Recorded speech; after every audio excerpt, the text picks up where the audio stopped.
மதுரை மீனாட்சி பதிப்பகம் வழங்கும் சுருக்கெழுத்து ஒலிநாடா. தமிழ் சுருக்கெழுத்து உயர்வேகம். நிமிடத்திற்கு 120 வார்த்தைகள் கொண்ட வினா. நவம்பர் 1980 வினா. குரல் கொடுத்துள்ளவர் மதுரை கு. ஜெயபாலன். Ready, comments.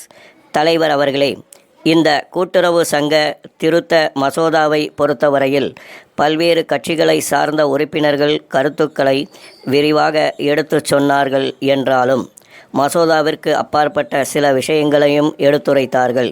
இந்த மசோதா எந்த நோக்கத்திற்காக கொண்டு வரப்பட்டிருக்கிறது என்பதை முதலிலேயே நான் எடுத்து சொல்லியிருந்தாலும் மீண்டும் தெளிவாக சொல்லுவது தேவை என்று கருதுகிறேன். அரசு மற்றும் பல்வேறு நிர்வாகங்களின் கீழ் பணிபுரியும் சிப்பந்திகள் கூட்டுறவு சங்கங்களை அமைத்து கொண்டு அவற்றிலிருந்து கடனுதவி பெறுகிறார்கள். அவர்கள் அந்த கடன் தொகைக்கான தவணை பணத்தை மாதந்தோறும் கூட்டுறவு சங்கங்களுக்கு தவறாமல் செலுத்த கடமைப்பட்டிருக்கிறார்கள். என்றாலும் அவர்களே நேரடியாக அதை செலுத்துவதற்கு பதில் சம்பளம் வழங்கும் போது நிர்வாகத்தினர் அந்த தொகையை பிடித்து கொண்டு மீதியை ஊழியர்களுக்கு தருகிறார்கள். பிடித்து வைத்த பணத்தை நிர்வாகத்தினர் கூட்டுறவு சங்கத்திற்கு செலுத்தி விடுவது வழக்கம். இது வழக்கமாக இருக்கிறதே ஒழிய சட்டப்படி அதற்கு இதுவரை வழி செய்யப்படவில்லை. ஆகவேதான் ஊழியருடைய சம்மதத்தை எழுத்து மூலமாக பெற்றுக்கொண்டு இதனை சட்டபூர்வமாக ஆக்க வேண்டுமென்று இந்த திருத்த மசோதா கூறுகிறது.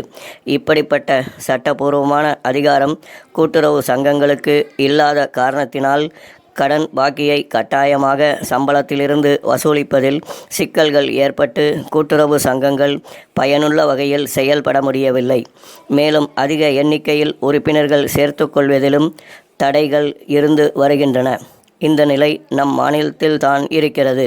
பிற மாநிலங்களை பொறுத்தவரையில் கூட்டுறவு சங்க திருத்த சட்டம் திருத்தப்பட்டு சங்கங்களுக்கு சேர வேண்டிய கடன் தவணையை சம்பளத்திலிருந்து பிடித்தம் செய்து கொள்ளலாம் என்று சிப்பந்திகள் எழுதி கையெழுத்து போட்டு கொடுத்துவிட்டால் நிர்வாகத்தில் உள்ளவர் அவ்வாறு பிடித்தம் செய்து கூட்டுறவு சங்கங்களுக்கு கொடுத்துவிடும் முறை செயலில் இருந்து வருகிறது. அதேபோல நம் மாநிலத்திலும் ஊழியர்கள் அதிகமான எண்ணிக்கையில் கூட்டுறவு சங்கங்களில் சேர்ந்து பயன்பெறும் வகையிலும் நாட்டில் கூட்டுறவு இயக்கம் நல்ல முறையில் வளர்வதற்கு உதவியாகவும் இருக்குமென்று கருதியே இந்த திருத்த மசோதா அவை முன் கொண்டு வரப்பட்டிருக்கின்றது.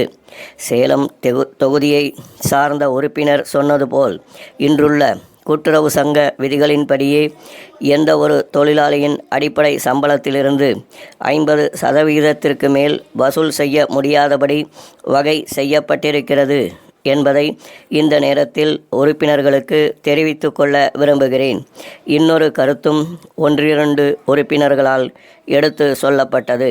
அதாவது நிர்வாகத்தில் இருப்பவர்களின் ஊழியர் சம்பளத்திலிருந்து தவணை பணத்தை வசூலித்து கூட்டுறவு சங்கங்களுக்கு கொடுக்காவிட்டால் அப்படிப்பட்டவர்களுக்கு தண்டனை கொடுக்க என்ன வழி இருக்கிறது?